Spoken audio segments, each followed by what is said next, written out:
if you can make me... Okay, perfect. Hello, everyone. Welcome to another edition of 1+1, your place for inconvenient truth-telling and myth-busting. We are joined by two guests. We are joined by Elaina Porter of the Pendo Center for Human Rights and Self-Determination, which is very much a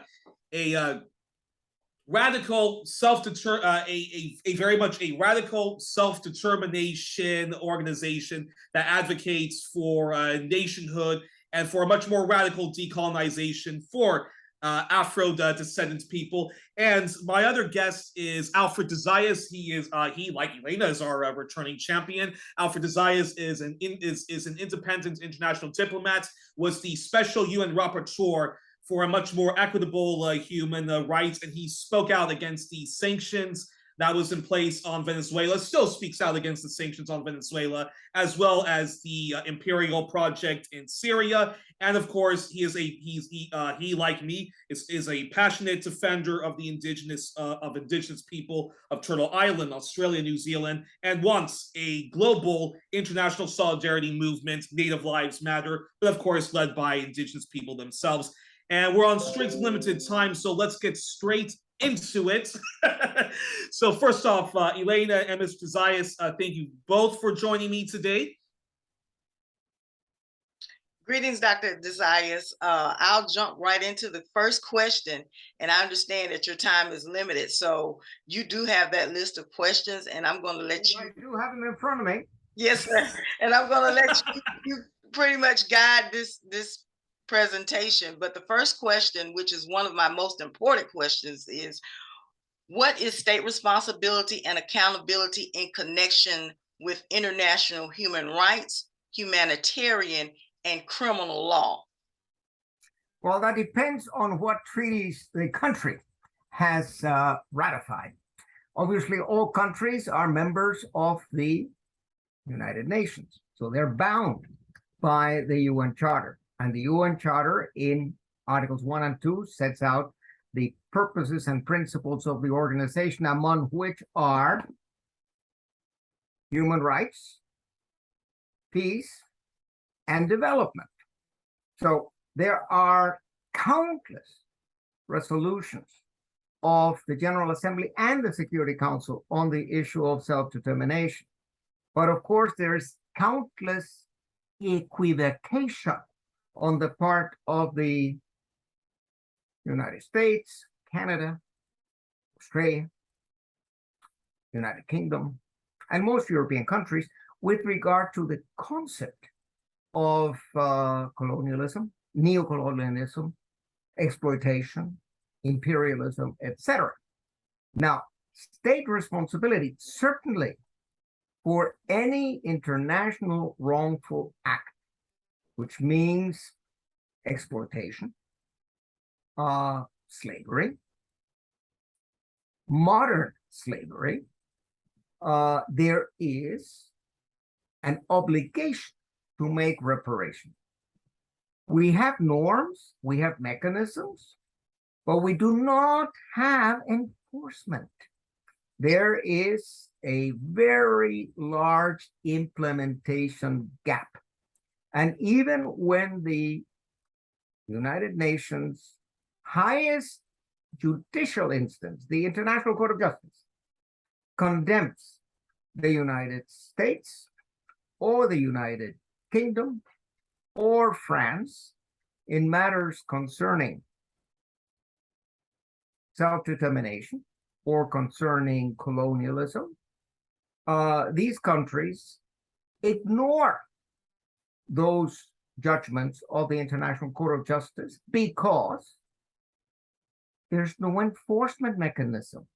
There's nothing that can oblige the United States to grant compensation to the Afro-Americans for centuries of slavery, followed by segregation, discrimination, humiliation. This is a matter that we in the International Human Rights Association of American Minorities, I'm a member of the directorate, we have been focusing on this for decades now. And we very strongly supported the resolution adopted by the Human Rights Council that was in September 2021. That was resolution 48/7 on the sequels of colonialism and on the continued colonialism that persists in many countries, and in particular in the United States, where Afro-Americans have been denied education. How are you going to have any kind of advancement if you get second-rate or third-rate education? And the good education is kept for the privileged or for the token Black.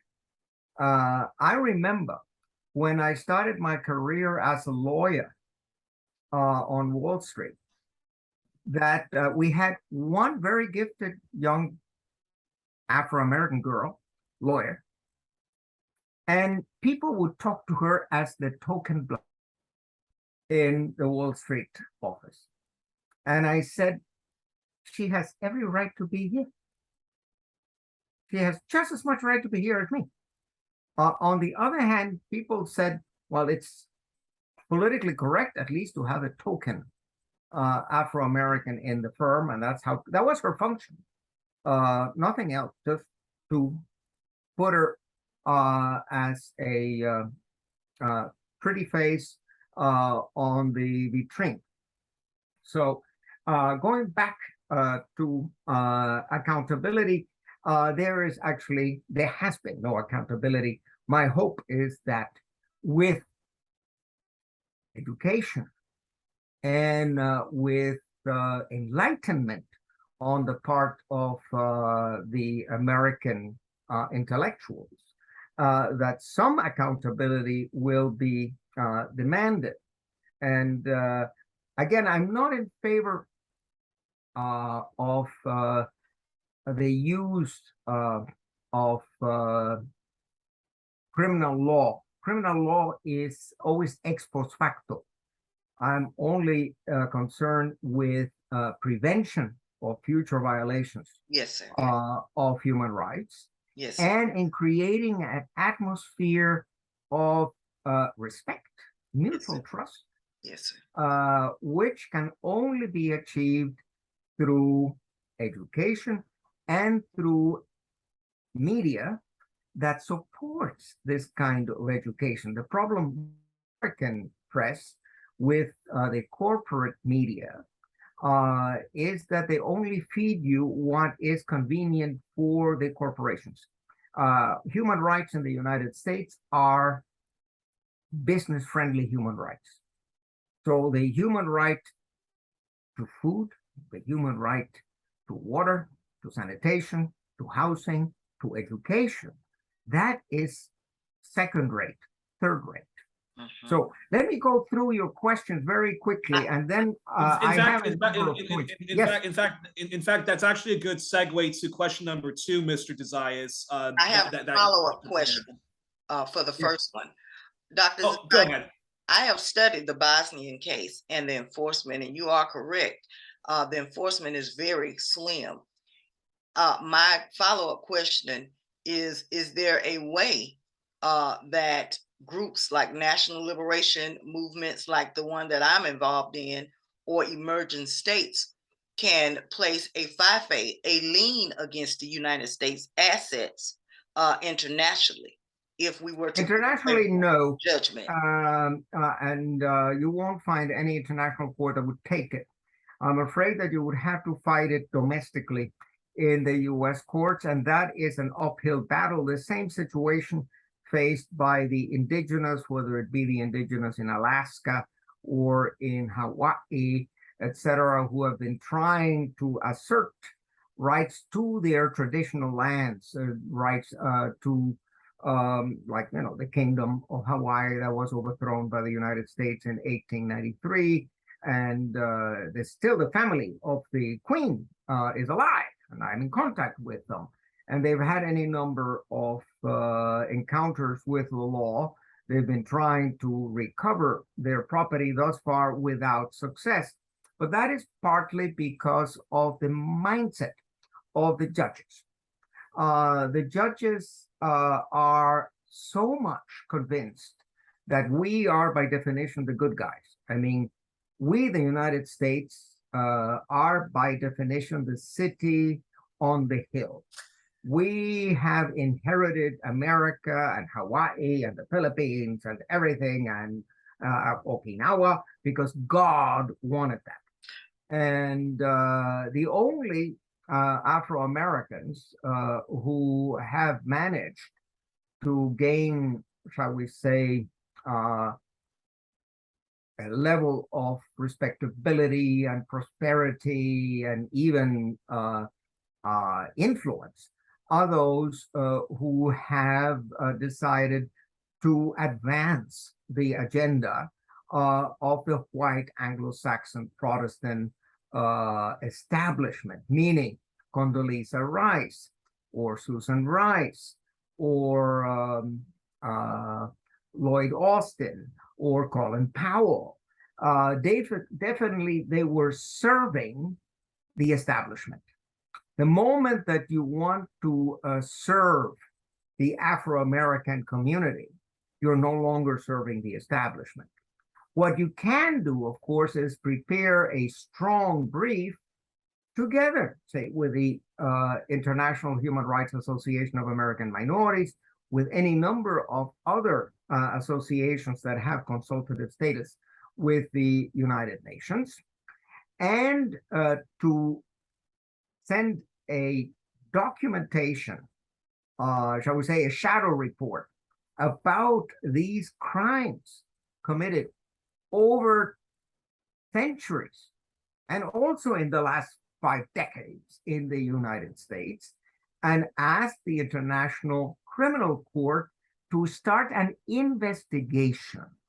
I mean, they cannot indict the US government because the US has not ratified the Statute of Rome. The United States does not recognize the jurisdiction of the International Criminal Court, but that does not prevent the prosecutor of the International Criminal Court to start an investigation concerning crimes against humanity, Article 7 of the Statute of Rome, in the United States. Of course, That's sort of, temporis.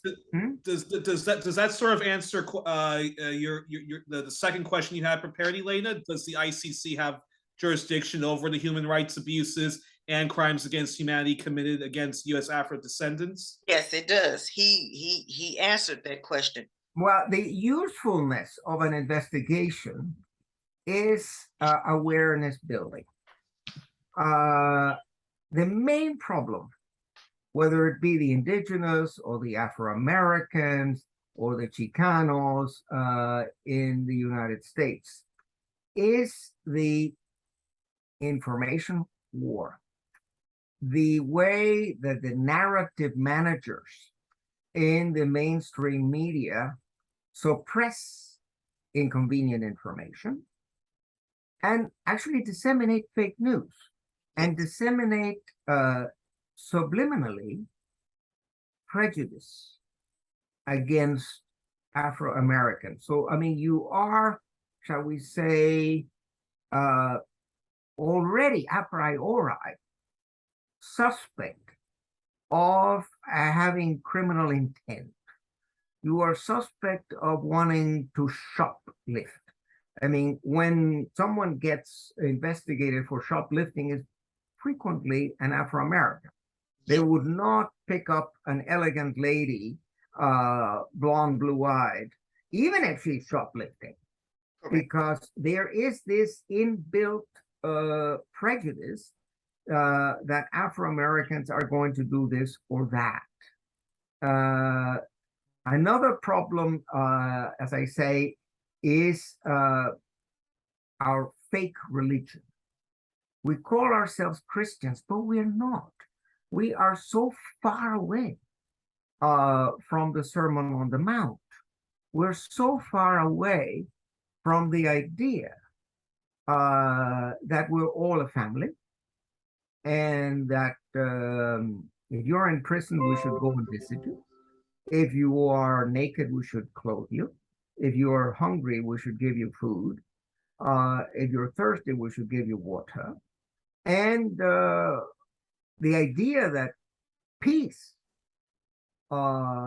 is a commandment of God, and that peace is an entitlement of all of us, that is lost in translation. That is nowhere to be found in the mainstream media. And unfortunately, the Afro-Americans, like the indigenous, like the Chicanos, end up always voting for someone that is going to do nothing for it. As a matter of fact, I find it amusing, sad, tragic, that people vote, say, for Joe Biden, expecting that Joe Biden is going to do something to advance your education. I mean, the money that you need for education is being blown to smithereens in Ukraine. Yes, it is. Instead of devoting the national budget to education and housing and fairness in employment, we are giving huge profits to the military-industrial complex, and there's a huge level of embezzlement, huge level of corruption involved in the transfer of weapons to Ukraine. Corruption our end, corruption there in Ukraine. I mean, the Ukraine war was thoroughly unnecessary. All it needed in December 2021, January, February 2022 is one word: neutrality. Ukraine declares itself neutral. NATO stops provoking Russia, stops expanding to its borders, respects the oral agreements made in 1989, 1990, 1991, and they're written down because they're in the minutes of the conversations. All of these conversations between Gorbachev and Helmut Kohl and Gorbachev and James Baker, all of these things are actually recorded. They may not be in a treaty with the signature and then ratification, but in international law, an oral agreement made with the Secretary of State, James Baker, is an agreement. And it is enforceable, except that we, actually, the neocons around Bill Clinton, already decided in 1997 that they were going to expand NATO to the east. Winner takes all. Who cares what the Russians want or whether they have security concerns? And we broke our word, and there are consequences to that. I mean, if you break your word, you're no longer a credible partner. I mean, the main problem that we're facing now, and people in the United States have not understood it, Russia has actually cut us off. Russia has said, okay, you're not worth our time. You hate us? Okay, go ahead, hate us, but we don't need you. We will sell our gas and our oil to India and to Indonesia and to China You don't want to buy our gas? Very well, we'll sell it elsewhere. And the impact of the sanctions is countless bankruptcies in Europe and the United States, unemployment, and who is suffering the most? The most vulnerable. That's and that right. means in the United States, the Afro-Americans Well, Dr. and the De Zayas, indigenous. if I may respond, my position on the war in the Ukraine and what's going on between Russia and the United States is how dare they, and they haven't made amends with Black America. My position is they've denied us our right to self-determination since 1865. They haven't paid one dime in reparations. No. So that's Nor do they an want. issue. And Nor other do they want to. countries, and especially those European countries that say that they are all about human rights. I haven't seen not one of them come to the Human Rights Council in our defense, or say one thing about the United States treatment of Black Americans, and I mean really stand by us the way that they should. Black Americans have been very dedicated to human rights. We've stood by several nationalities, such as the Palestinians, the Sahrawi tribe. I've been in contact with them. Any underdog, global underdog, they have stood. We've stood behind them, and I'm not afraid to say when they come here and integrate here, they've stood on our backs and on the civil rights that we fought for. Now it's our time. We need help. And I'm totally against the war in the Ukraine. And I feel like they're taking our tax dollars, our human capital, going to fight a war that has nothing to do with us and Black America. No, it's actually a proxy war. It's a proxy war to weaken Russia. And it is very unwise because the sanctions, what have they achieved? They have destroyed the benefits of globalization for the entire world. That's true. They have destroyed the supply chains. They have completely dislocated international trade, freedom of the seas, etc., etc. It's going to be difficult to reconstruct that after Putin decides that he has, shall we say, neutralized Ukraine. I don't see Ukraine making any effective counteroffensive. I don't see Ukraine ever recovering the Donbass or Crimea, etc., among other things, because of that very same right, the right of self-determination. I was the representative of the Secretary General back in 1994 for the elections in the Ukraine, the presidential elections in June and the parliamentary elections in March 1994. And I crisscrossed the country. And of course, the vast population of Crimea, the vast population of Lugansk and Slavansk and Donetsk are Russians. And of course, they were happy in the Ukraine as long as the Ukraine did not become a pawn of NATO, as long as the Ukraine was not anti-Russian.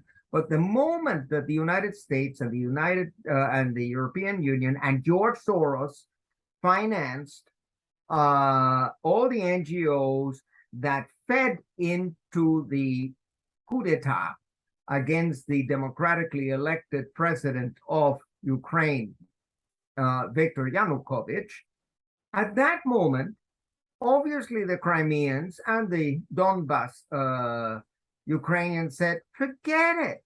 We're not going to recognize this unconstitutional putsch government in Kiev, and we're saying goodbye. We're claiming self-determination for us, the same as the Kosovars claimed self-determination, the same as the people of Abkhazia and the people of Ossetia, the people of Transnistria, the people of Nagorno-Karabakh. demanded their And Mr. De Zayas, before because you know, I don't want us to get too off topic when it comes to all things Ukraine. So if we can go back to we come back yes, exactly. the So if we go back to situation. Yeah. And, the third question was so on people, when it comes to tribunals. Yeah, when it comes to the US Afro-Descendants, I'm going to combine these two ones so that we can try to get to all of the questions as possible. What is the role of a People's Tribunal in relation to international human rights, humanitarian criminal law, and what is the process and procedure to set up an international People's Tribunal on torture, crimes against humanity, and apartheid that has been inflicted on U.S. Afro-Descendants? Anyone can set up a People's Tribunal, but the most famous one is the Lelio Basso Foundation in Rome. They have organized 50 People's Tribunals on the Armenians, on Western Sahara, on countless serious crimes, including Iraq, the war crimes and war crimes against humanity committed during the operation in Iraq. Now, the Lelio Basso Foundation in Rome accepts proposals if they are, well-based, and then they look for judges who are willing to participate in, and I'm certainly, I have already been contacted once for participating in a People's Tribunal, and usually they are very, high-level professors, judges who participate in the tribunals, and there is a judgment, and the judgment has the, shall we say, added value that it throws light on certain war crimes and crimes against humanity that have been completely ignored by the corporate media. But even then, have you ever heard of the Kuala Lumpur Tribunal 2013? Yes. Against Tony Blair and Dr. Francis Boyle against the United States for their war crimes in Iraq. Yeah, but the thing is that the mainstream media gave it minimal attention, minimal. And most people, if they ever hear Kuala Lumpur Tribunal, they have no clue what you're talking about. And if they hear People's Tribunals, they also don't have a clue. They may remember Bertrand Russell and the Vietnam People's Tribunals that at that time condemned the American war crimes in Vietnam, Cambodia, and Laos. But interestingly enough, whereas the Vietnam War was almost universally condemned, the Iraq War was not. In the Iraq War, what is particularly shocking is not only that the United States led a revolt against international law, a revolt against the United Nations and the United Nations Charter, but that it dragged into this criminal activity 42 other countries, the so-called coalition of the willing. And this Canada was also part of it, even though they claimed they weren't. Was supposedly made up of democratic countries, democracies, not autocratic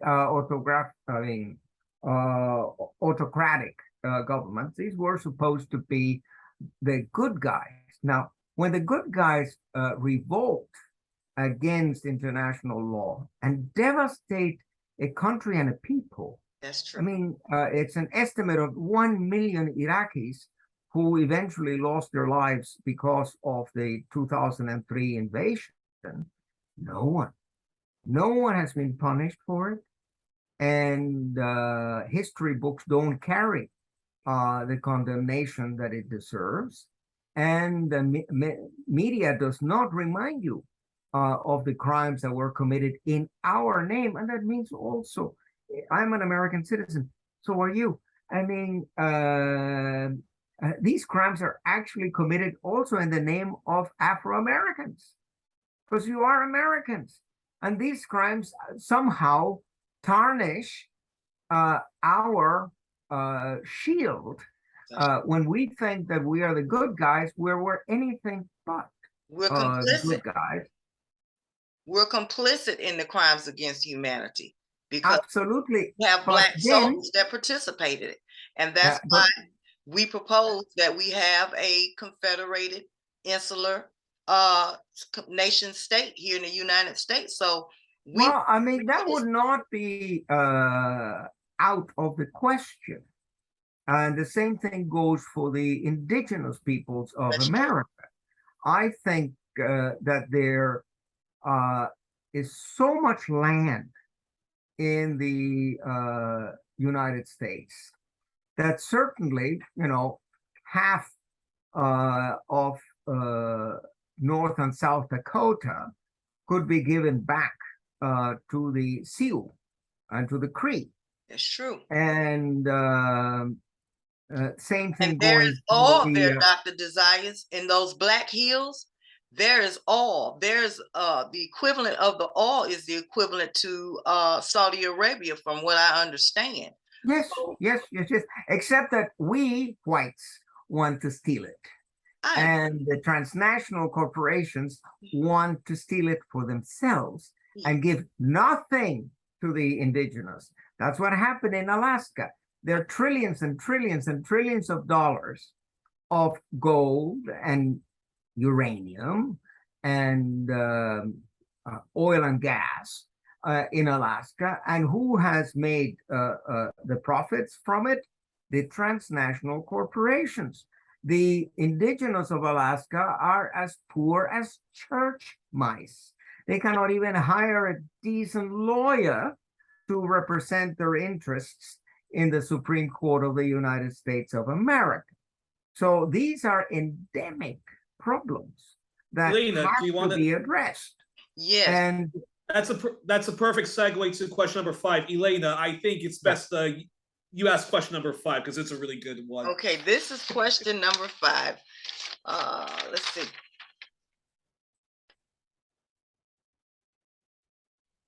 Okay. Why is there a tendency? That one. Okay, you ask it, brother Yuri. Okay. Okay. All right. So okay. So question number 5, Mr. Zayas, is, and by the way, all these brilliant questions were Elaina typed them up on behalf of the Pendo Center for Human Rights and Self-Determination. Why is there a tendency to trivialize, excuse, and marginalize and obfuscate crimes against humanity, apartheid, colonialism, and other forms of violence against the US Afro-Descendants? And I think what Elaina is going at here is sort of, when other people's human rights are brutally violated. It could be the Kurds, it could be the Palestinians. There's grand international solidarity, even towards apartheid South Africa.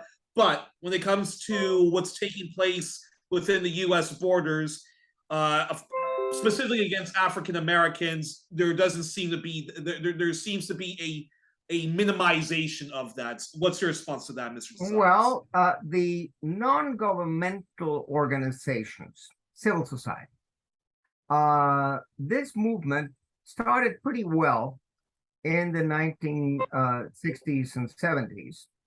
But as the years went by, corporate interests started hijacking their agendas.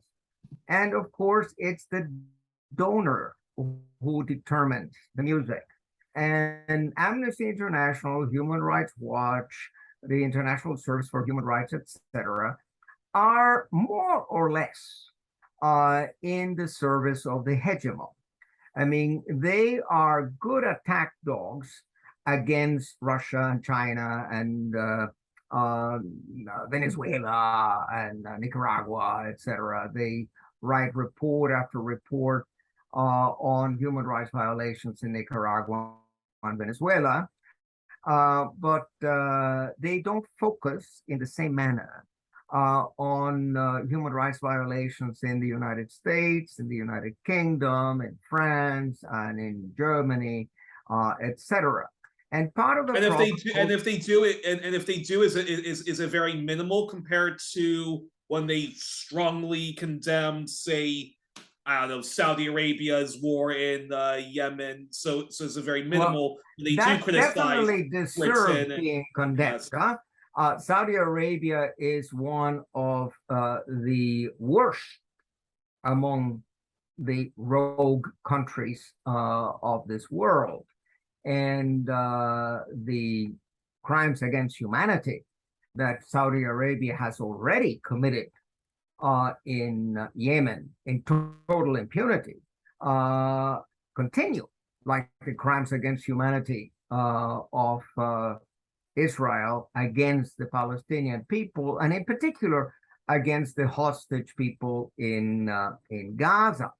That, however, the mainstream media, in other words, the corporate media, the conglomerate media, doesn't like to report on, because we have the myth that Israel is the good democratic country in the Middle East.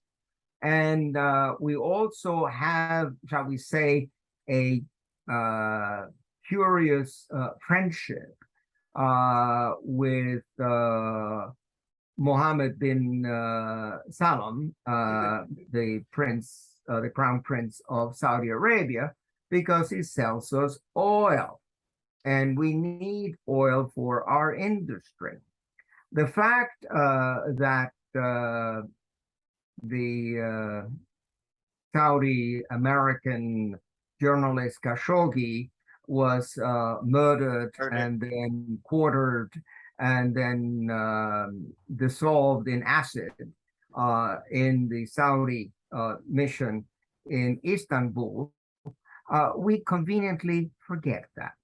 I mean, a crime as, shall we say, outrageous as what Saudi Arabia officially committed on the premises of a consular mission in Turkey. I mean, you have to think hard to find a comparable brazen violation of human rights in the last 10 years. But again, that was one individual who, because he was critical of the Saudi family, fell Well, you know, that's a good sticking on to that question, which is sort of connected to this one, which is discuss the failures of the decolonization process after World War II with regards to US Afro-Descendants in encapsulated people. So yes, so sort of yeah, so can you answer that, because that sort of is related to why Elaina and others of the Afro-American community feel that their grievances are constantly being sort of minimized and thrown under the bus by international human rights, movements. As I said, I have worked in the field of human rights since the 1970s. So I have about 50 years under my belt in various capacities as professor of human rights law, as lecturer, as senior lawyer with the Office of the High Commissioner for Human Rights, as chief of petitions, that is registrar, as secretary of the Human Rights Committee, as independent expert, as representative for the elections in the Ukraine, et cetera, et cetera. And I've seen it all. And I've seen true heroes of human rights, among whom I can name Theo van Boven, who was my first chief. I can name Jacob Muller. I can name Bertie Ramcharan. But then I've seen so many hypocrites, so many cynics. I mean, the level of cynicism in the human rights field is breathtaking. And shall we say, natural way in which we apply human rights selectively, the way we weaponize human rights against certain geopolitical rivals, and completely whitewash the crimes committed by our allies. I mean, but it's systematic. It has become second nature to us. I mean, people don't even question it because that's the way it is. That's true. I mean, the Human Rights Council is in the service of Washington and Brussels. That's what it is. So, And I am hoping that say, with the Ukraine war, with the, shall we say, the earthquake that entails, with the shaking up of globalization, etc., that certain countries, including African countries, South Africa and Kenya and Uganda and Senegal, that India and Pakistan and certainly China and Russia will be more assertive in the Human Rights Council and say, look, guys, human rights are not only civil and political rights. Human rights are not only what you consider to be primordial, which is the right to lie, the right to buy the press, because that's what we do. I mean, the media has been bought, and they are a weapon in the arsenal of the military-industrial complex. That is not really the human right number one. I mean, for a destitute person in India or in Sri Lanka, the right to freedom of expression has only limited value because his first concern is feeding his family. You have to satisfy the right to food. You have to satisfy the right to water. You have to satisfy the right to housing and to education. That comes first. And, you know, the other rights are important rights, but they are not primordial rights.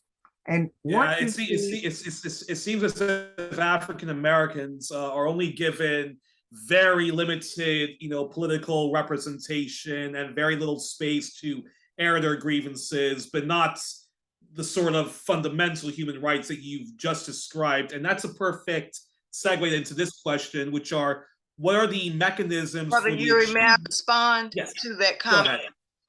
Go ahead. We've been in a hostile state for quite some time, and I've been in the Black nationalist movement for quite some time.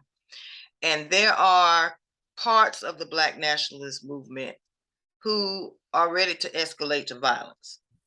I personally do not agree with that position.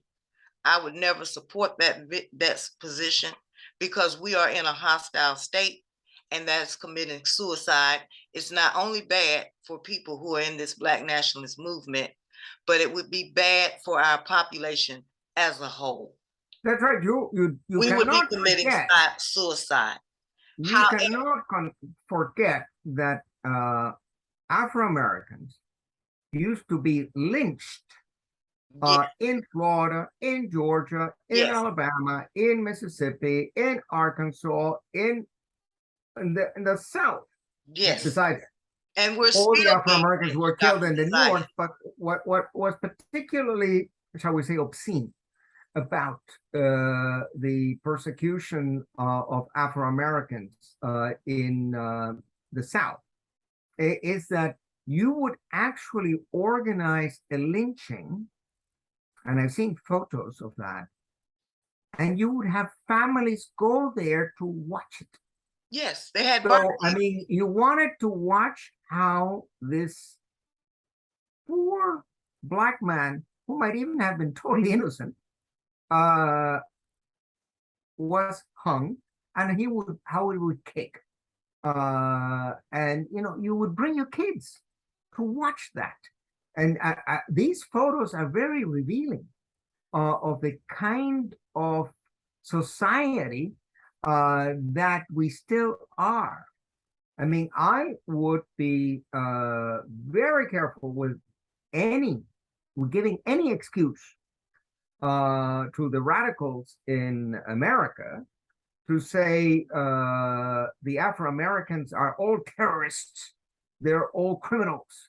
And then it becomes even more dangerous True. for you. What I would like to see is I'm probably not an Afro-American. I would like to see a Caribbean African American, like the Prime Minister of Barbados. Mia Motley is a fabulous wife. Well, I mean, Prime Minister. She is a extremely articulate, intelligent, convincing leader who would make a fabulous High Commissioner for Human Rights as successor of Michelle Bachelet. Also would make a fabulous Secretary General of the United Nations. She, judging by her speeches in the General Assembly, and I can send you some of them, they're on YouTube. That woman is impressive. And that woman has leadership. And she could actually help changing the mindset of many people. I'm not saying it's easy. I mean, if you have been indoctrinated, if you have been brainwashed all your life, if you, as a white Anglo-Saxon Protestant, believe that by definition God put us there and that we are the good guys by definition, it's not easy to say, why is that? I mean, it's an item of faith. You assume that you're the good guys, but test it, have a little bit of self-criticism. If you succeed little by little in reducing this arrogant attitude that we can judge you, but you cannot judge us. Matthew 7. If you arrive at the conclusion that we are not in a position to throw stones at others because we live in glass houses, that in itself would be an enormous progress, and that would enable restitution for the Afro-Americans, that would enable recognition of the enormity of the crime committed against Afro-Americans and committed against indigenous Americans, the First Nations. And by the way, if you don't have it, get it. The book by Martin Luther King Jr., Why We Can't Wait, 1964. In page 120, he has several paragraphs, but I mean, one paragraph begins with this ominous phrase: our nation was born in genocide. And then he explains what he means by our nation was born in genocide. And if you read the last speech given by Martin Luther King the night before he was murdered, that is contained in the autobiography of Martin Luther King, which was not compiled by him because he was murdered. But this autobiography of him was compiled by a close friend of the family, and who collected all the papers of Martin Luther King and all the speeches. That book is breathtaking. And that book is very, shall we say, hopeful, very optimistic. Martin Luther King was a true American. He loved America. He loved the country, and he wanted to see Afro-Americans, indigenous, white Americans live together as a family. I mean, he really, as a Baptist preacher that he was, he really believed in the message of the Sermon on the Mount, and he also practiced it. And we give lip service to Christianity, as I say, but essentially we have proven to be hypocrites.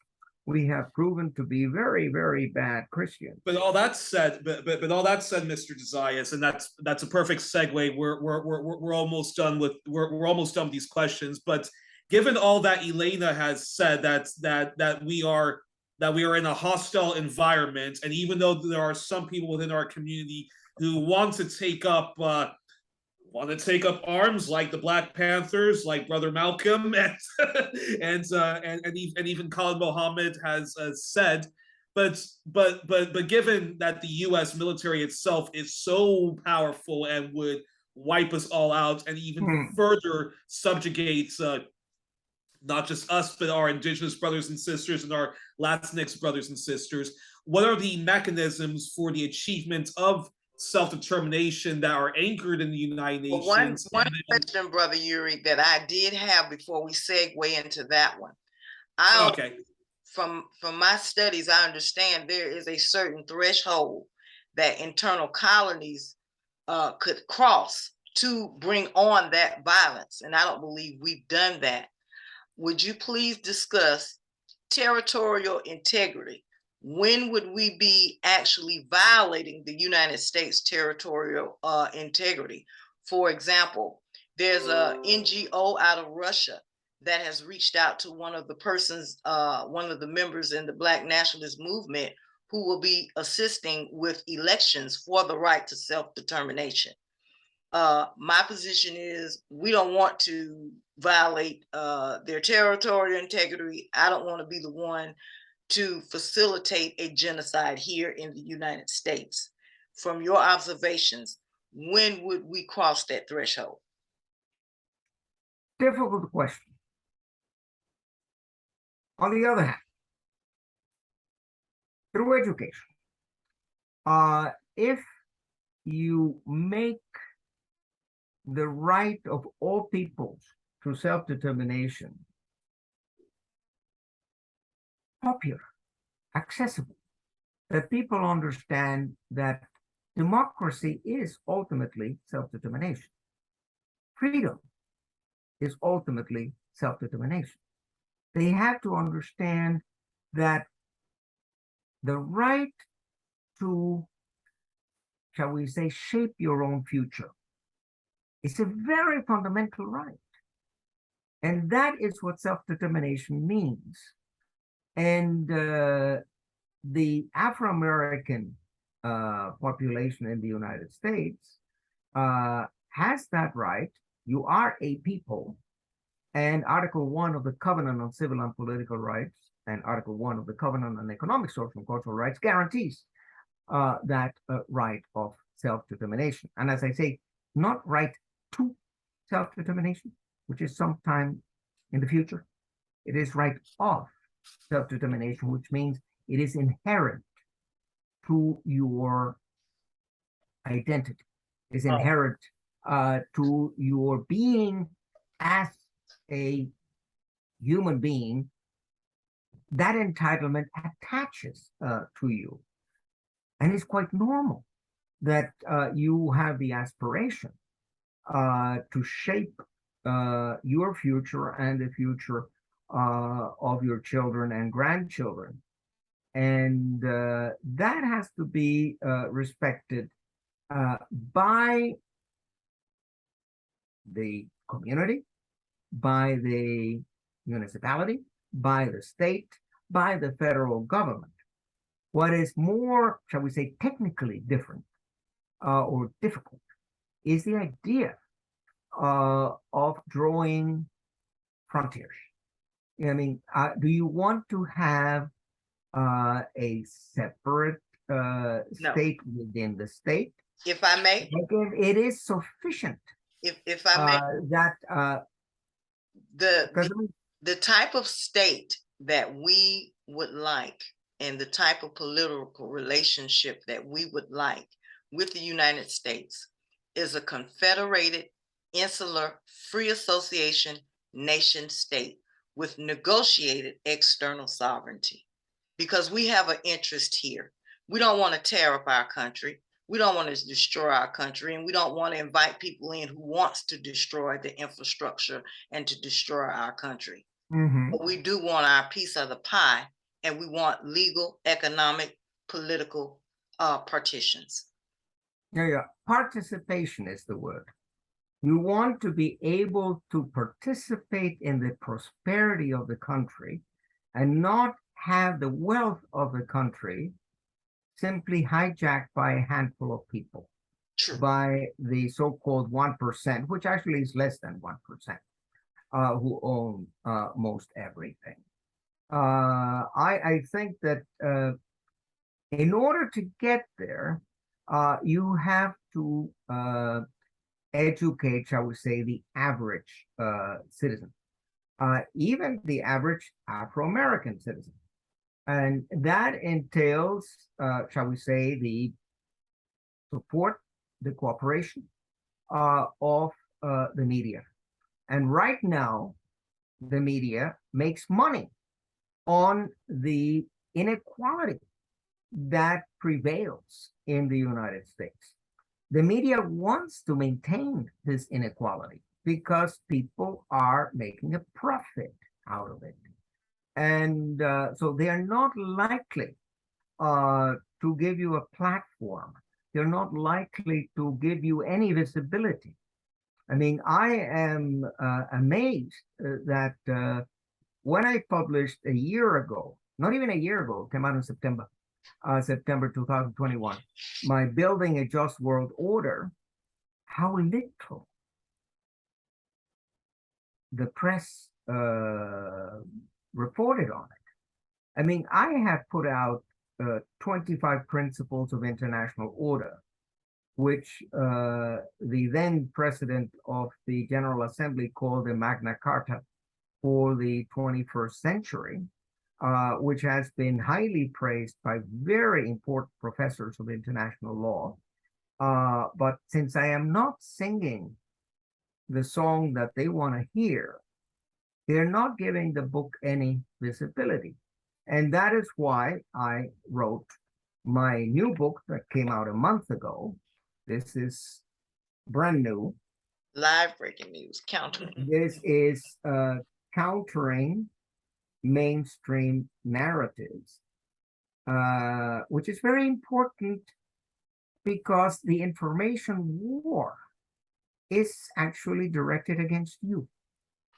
The information war is there to maintain the status quo and maintain the injustices and the inequalities. So if you want your congressman, congresswoman, your senator to adopt legislation that redresses the injustices committed against you, first of all, you have to educate them, because they too are victims of that same indoctrination, of that same brainwashing. I mean, I have friends in Washington liberal, progressive lawyers whom I know, and they too suffer from this kind of a priori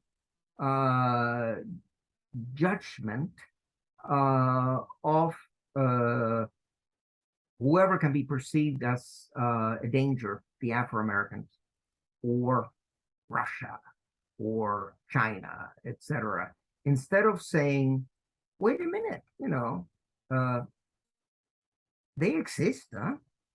And they're not going to go away. So how about trying to make friends with them? How about trying to cooperate with them? Instead of saying, there are enemies and let's crush them. I mean, it is very primitive. I mean, it's for me, this element of our Western education is the source of many, many, many wars, because instead of perceiving our neighbor as a potential friend, we always perceive our neighbor a priori as a rival, as a competitor, even as an enemy. Why? But we do. And that must change, and that can change through education. And that is unfortunately not being pursued in the United States, certainly not by Fox, by CNN, by the New York Times, the Washington Post, the Wall Street Journal. Yeah, the more you watch, the more you watch and read, the less you know, as Danny Schechter I mean, would they simply maintain the myth that we are the best democracy in the world, that we are the most, shall we say, human rights convinced and committed country in the world, and that we set the good example. We don't. Matter of fact, we set horrendous example for the rest of the world.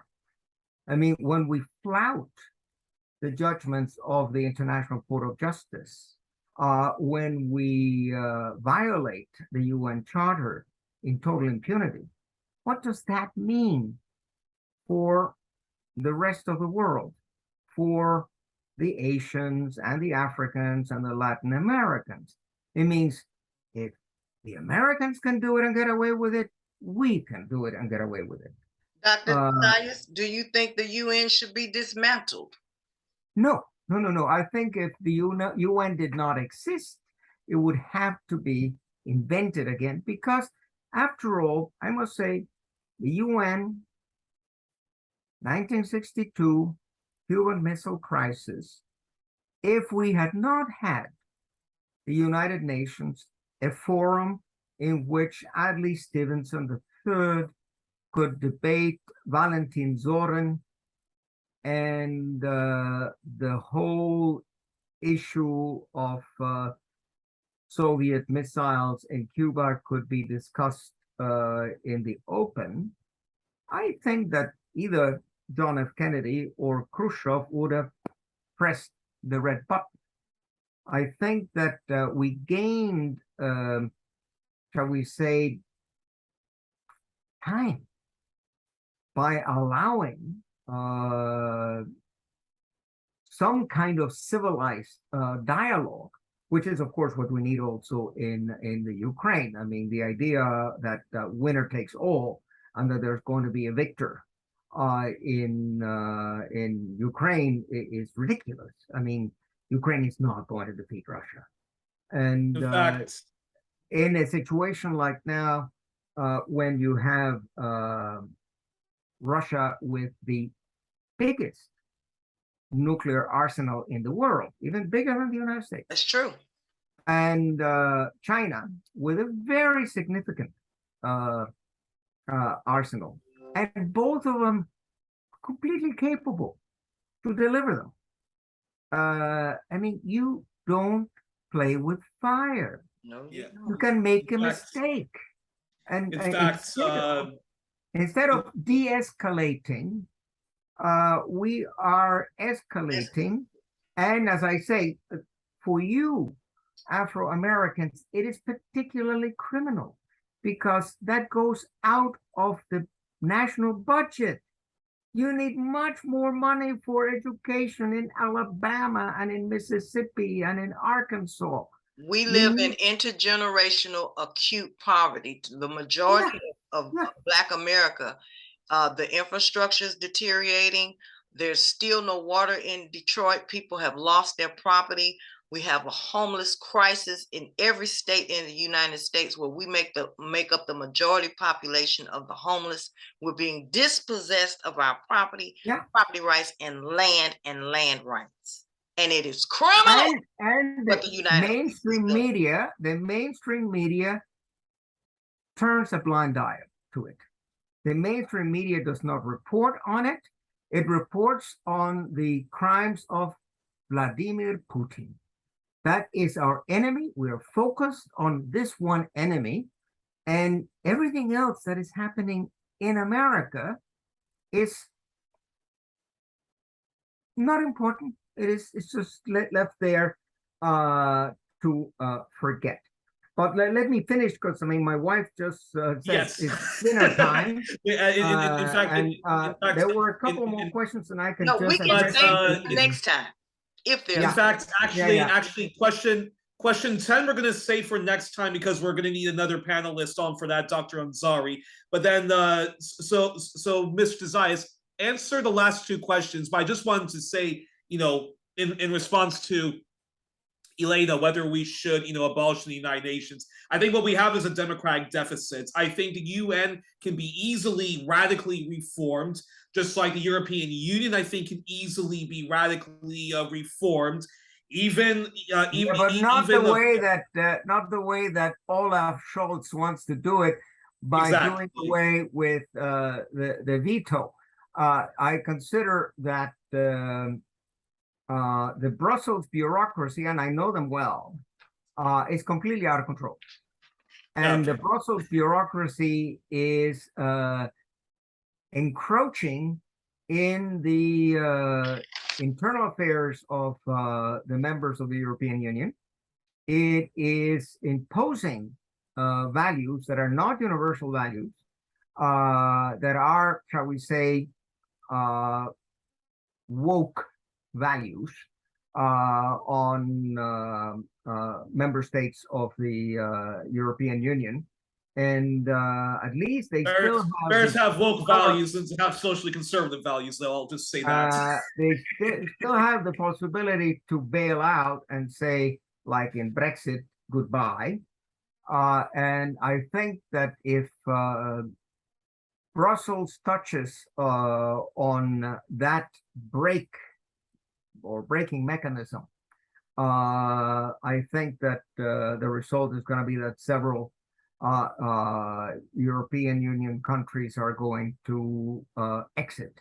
And I mean, I see the implosion of the European Union as a real possibility. As a matter of fact, I think the European Union has become such a behemoth, has become such an excessive, shall we say, ideological and undemocratic apparatus, that it really has to be downgraded. European Union had a tremendous potential as a European common market, where you could improve the economic performance of all members and thereby bring prosperity.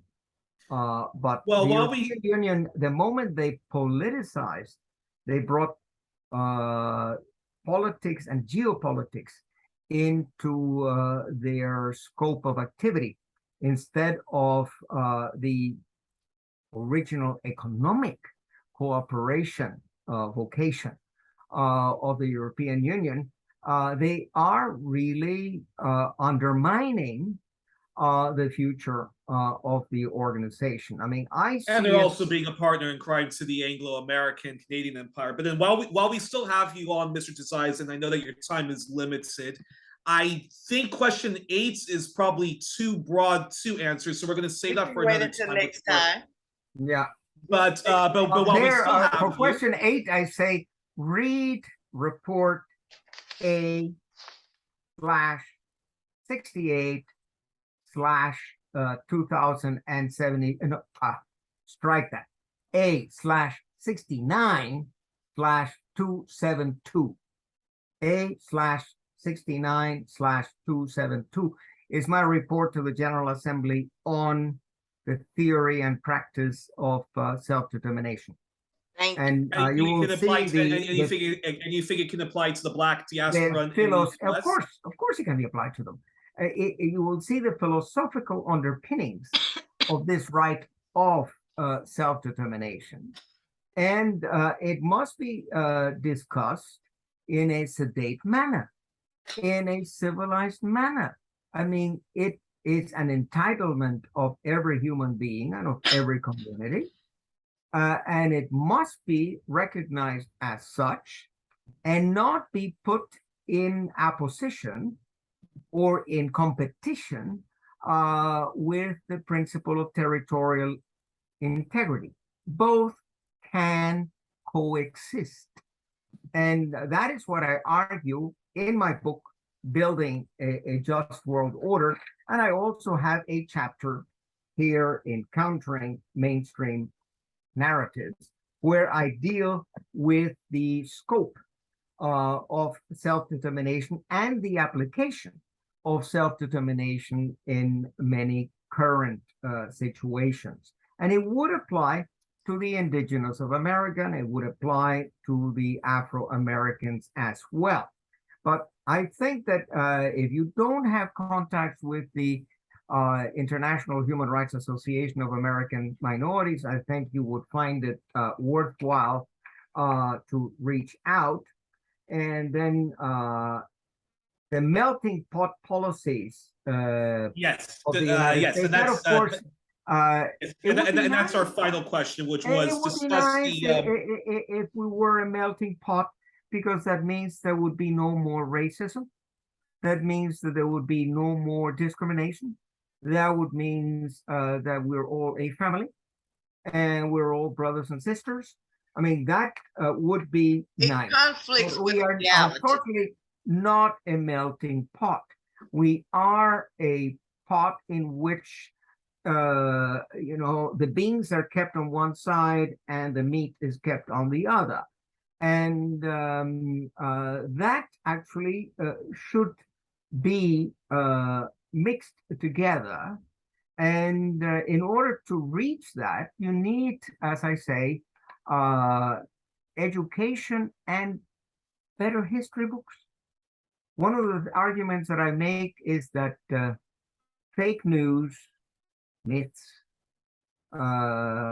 prejudices, etc., actually mature into fake history.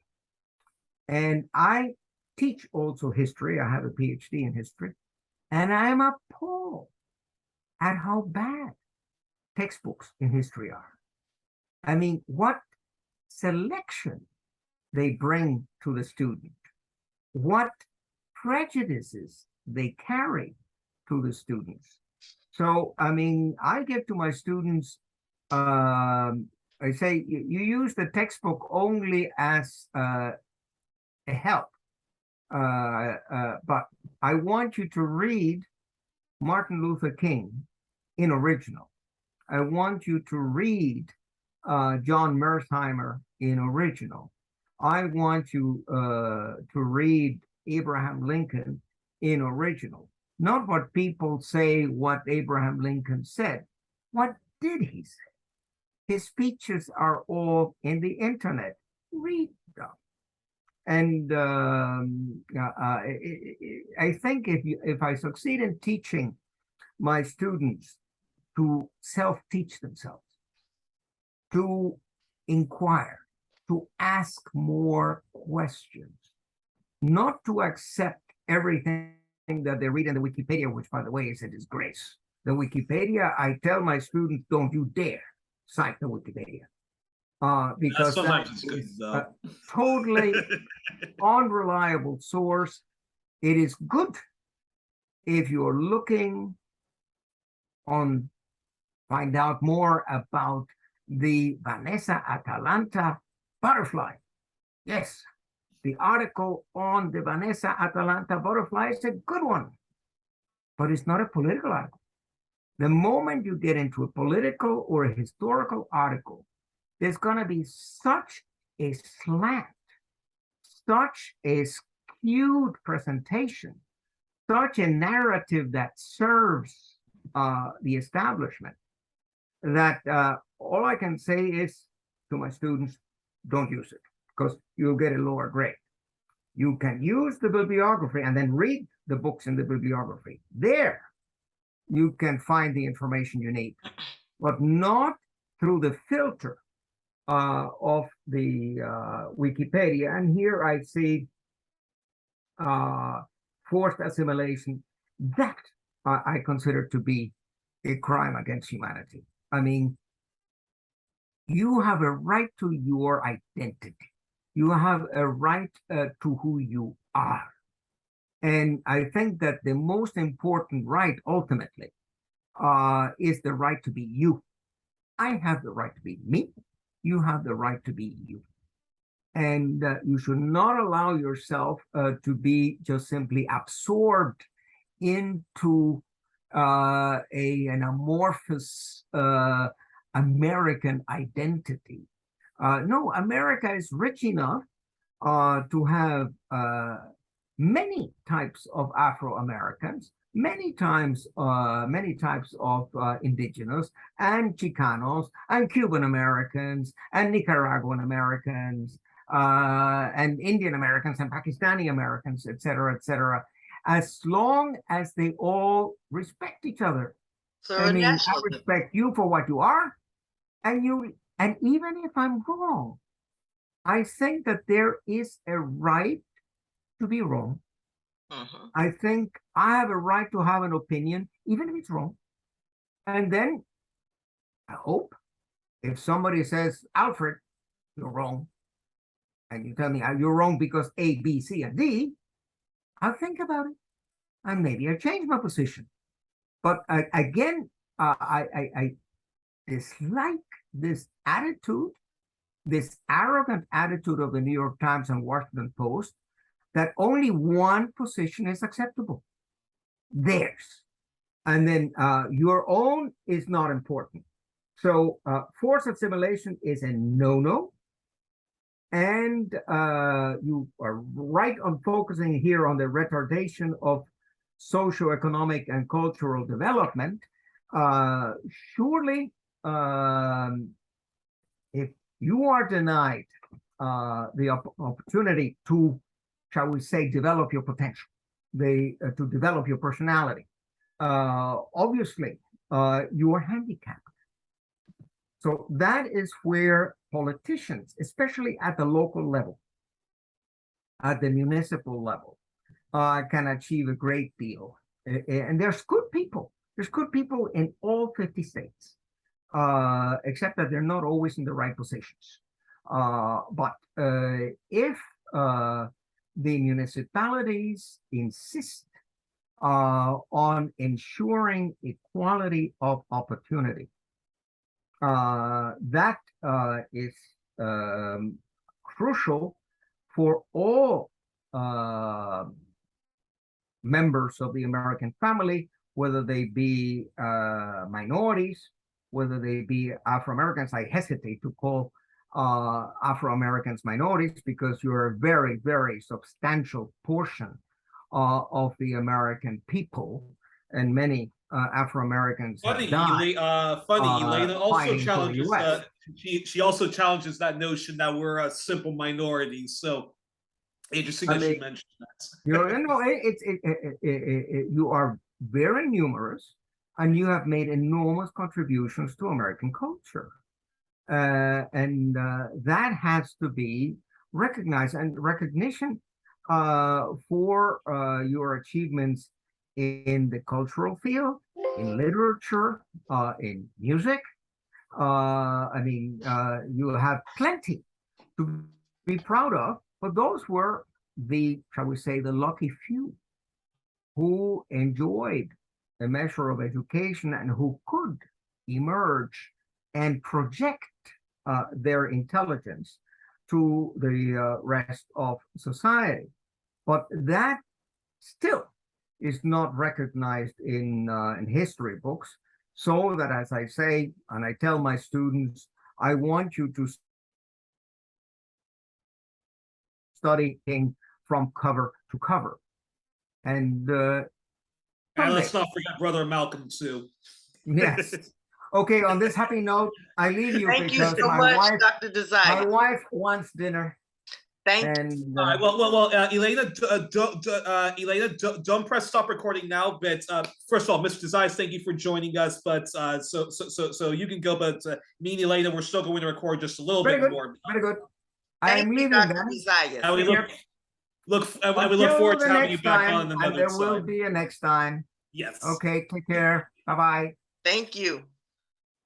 So we were joined on this before we close. We were joined on this edition of 1+1 with the great Alfred De Zayas, who is a special diplomat. He's an author, a historian, and an international law expert, and of course, the author of several books, and was the UN Special Rapporteur who spoke out against these sanctions of mass destruction on Venezuela. But before we close, we were also joined by Elaina Porter, who is a member of the Pendo Center for Self-Determination and Human Rights.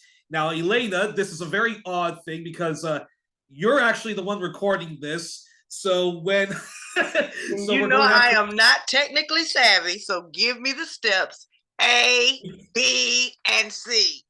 Exactly. And I'm going to, and we actually had a mechanism for when you sent me an episode with Sharon Smith, the Afro-Indigenous woman that we had on. So I'll make sure that that my father lets me know, okay, Elaina needs to send it to this, and then you can upload it to YouTube. But if you have your own YouTube channel, feel free to already upload this. So before we close, I just want to thank Elaina for this. I've been wanting to have both her and Mr. De Zayas on to discuss and exchange how our people, the Afro-US descendants, can get proper self-determination and proper reparations and have our grievances answered. So until then, Elaina, thank you so much for all of this, and I look forward to organizing another get-together with Mr. De Zayas as well as Mr. Ansari. It's a pity that we didn't get that, but when we do, we'll make sure to always organize on Zoom, and then you can also make me the co-host so that everything goes smoothly. But until then, I look forward to this episode when it gets uploaded. Thank you so much. Thank you, Brother Zuri, for all you do, and you have a wonderful rest of your day. You as well.